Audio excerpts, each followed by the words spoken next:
Well, good morning folks, welcome to Life on Board Amy Joe at a very cloudy but very calm River Severn, just north of south of Stourport. So we've got a decision to make today. We've got to go back through Lincoln Lock that we did last time, but do we actually go up into the Stourport basin, or do we spend another night on the river? I don't know, see, I quite like the river at the moment. Chris likes the river. The problem is we've got the weekend coming. Yeah, and Steve wants to be moored up for the weekend. It's nice to moor up for the weekend because I know moorings become a bit competitive at weekends because you get the weekend cruisers out. And I've got nothing against weekend cruisers, but it's just busier, it's just busier. So we'll see how it goes. If we find a nice mooring, we'll see what the mooring's on like. The river, we'll stop on the river. But if not, we'll go up through the locks and rejoin canals. And we're really not looking forward to that, aren't we? We've grown to love the river so much that we'd rather stay on the river, to be honest. I can zigzag and can't zigzag as much on the canal. Chris can zigzag all she likes. In fact, she nearly did a donut. So, if you're sitting comfortably, folks, enjoy today's cruise. Just a short run today. We retrace our steps back to Lincoln Lock and then on past Stourport Marina, carrying on up the river until we get to Stourport. Then we have a tricky negotiation to get through the locks in the Stourport basins before we pick up our mooring. We had a cracking night in the Hamstall Inn last night. As it was Chris's birthday, I was feeling rather guilty actually that we hadn't actually done anything for her birthday, so as we'd passed the pub on the way up here, we decided we'd book a meal and go back there, and I've got to recommend the food in there. Absolutely gorgeous, absolutely. Chris had salmon and it melted like butter, and my steak was absolutely fabulous. So Hamstall Inn, remember that one guys, if you're on the River Severn heading towards Stourport, that's the place to stop. Moorings are nothing special, but they were okay, and now we're retracing our steps back up to Lincoln Lock, going through Lincoln Lock, and then we'll decide whether we're going to lock up onto Stourport Basin or stay on the river. We'll see how that goes.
This is the approach to Lincoln Lock, and when we first approached it first time, we didn't actually know where to go.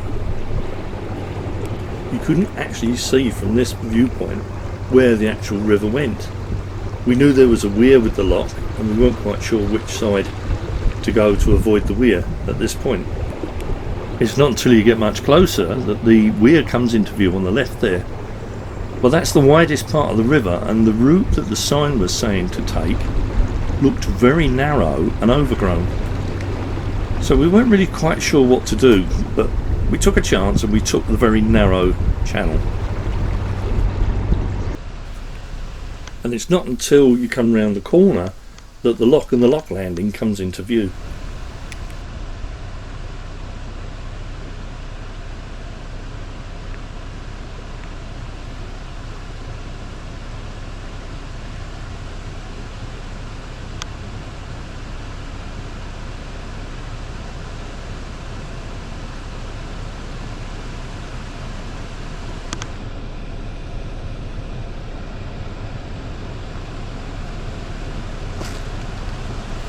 We'd already telephoned ahead, so when we rounded the corner, the lockie had got the lock ready to receive us.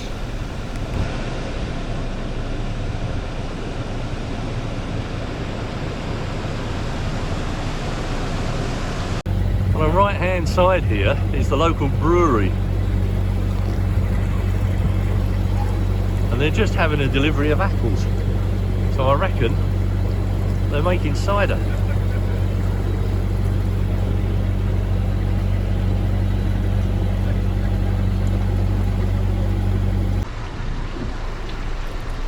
On arrival at Stourport, we found that the moorings were quite limited.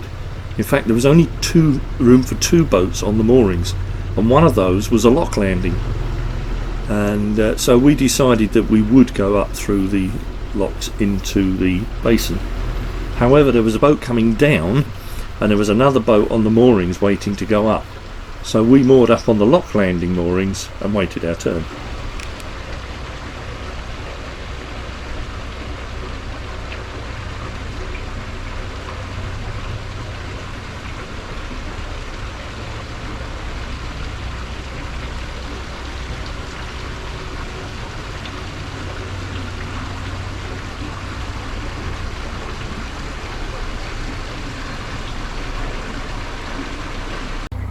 Well, sadly that is it. We're now off the River Severn in the first of the locks at Stourport. Chris is up there doing the paddles, and she's most put out because she's got to do them herself. No lockies this time, no electric gates. It's like going back in time again. But hey ho, we're back on the canal. So this is the Worcester and Birmingham canal. We were on it when we came out of Birmingham, but we're now coming into it at the far end. There are several locks up into the basin, and the first 2 are 2 pairs of staircases, each staircase containing 2 chambers. The bottom set of staircase locks is unusual in the fact that you don't have to ensure the bottom chamber is empty when you're coming down the locks.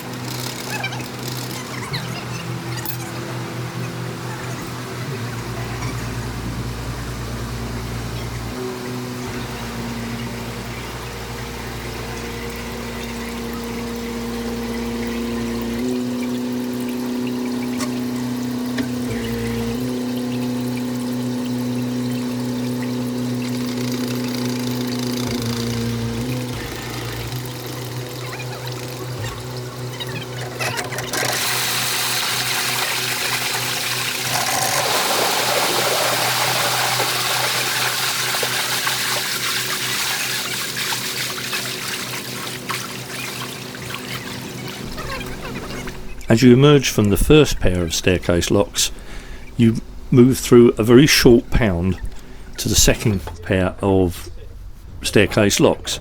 However, room is very tight, and Amy Jo only just fitted between the gap between the 2 locks.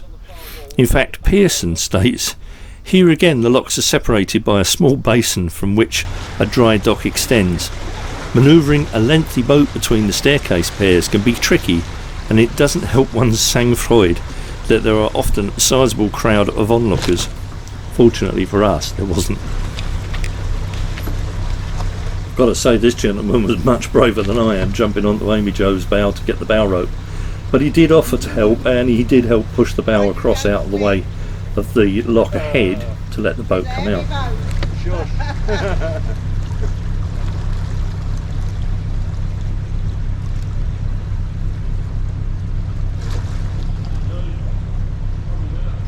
You reckon? Can't get you back out anyway, there's no.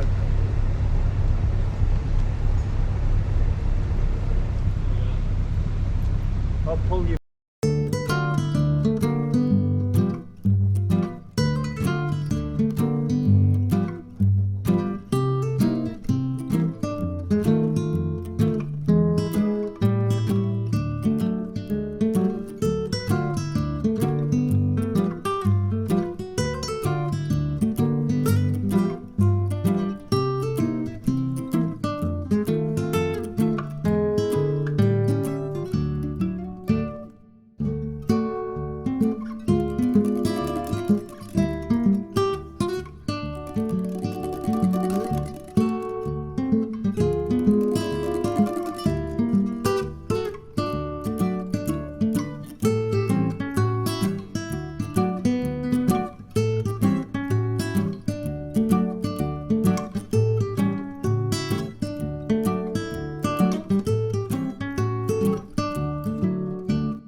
as you just saw, there was some tricky manoeuvring to get through the basin there, and we nearly missed the turn to come into this lock, so I had to do a U-turn to get back out. But we've been very lucky. We've had a gentleman helping us. His boat was going into the dry dock. You probably saw it on the left as we came out the staircase, and he helped us through. He became my bow thruster. He took the bow rope and pulled the bow across while the other boat came out the lock into the staircase. So he's known as the bow thruster man. But there you go, we're in the final lock coming out of the basin. He advised us not to moor in the basin. It's not very nice apparently, but he said the moorings just above this lock are okay, so that's where we're going to have a look to see if we can stop. Got some very noisy back gates. You can see the gap as the lock is filling. They're creaking and groaning something terrible, and they obviously leak quite badly, so it could be a while in this lock.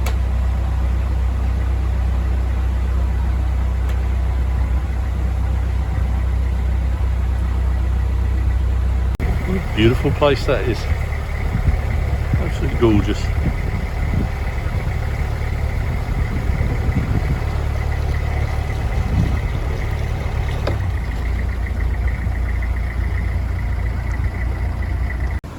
So this is where we're moored at the moment, and this is the start of the Worcester and Birmingham Canal, and of course, being at the start of a new canal, there's a toll house. Every time a boat came through and moved from one canal to another, they paid the toll, and that's how the canals were maintained. So that's the River Severn that we just came up earlier, and this set of locks here are for wide beams, and the sign says wide beams only. Now originally we were told that this was the way up, but the locks that we came through are just through there on the bridge that the chap's just walking over that way. So that's the double lock that you saw just now, and then we come up into this basin here, fairground in the background, and that takes us up into this basin with the clock tower. And just behind this cabin cruiser are the single locks that we came up earlier, and you can see the boat in the narrow lock up there. So there we are, viewed from above. This is the bottom pair of locks, and this is the top lock into the basin. Well, there you go folks, that's it for this one. As you can see, we're not on the river anymore. When we got to Stourport Visitor Moorings, sorry, that's Smudge wants to join us. I'll say again. When we got to Stourport River Moorings, they didn't look really nice, and there wasn't that much room on them. So we decided we'd come up and stop in the basin. Well, that was worse. And then Chris met Mr. Bow Thruster Man. Yeah, who was helping us through the locks. That was the gentleman on the rope on the bow when we were going through the staircase locks. Yeah.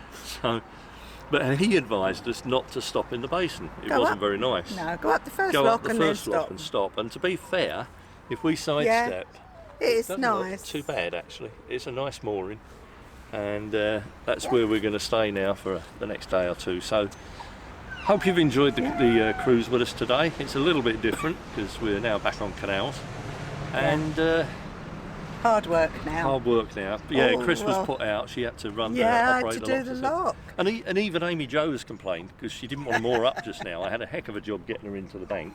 So even Amy Jo's not happy being back on the canals. But on there the you rivers. Go. On the river, she was fine. The locks are done for you, all automated. You don't even have to step off your boat. So, now we're back to reality. So opinions of the river?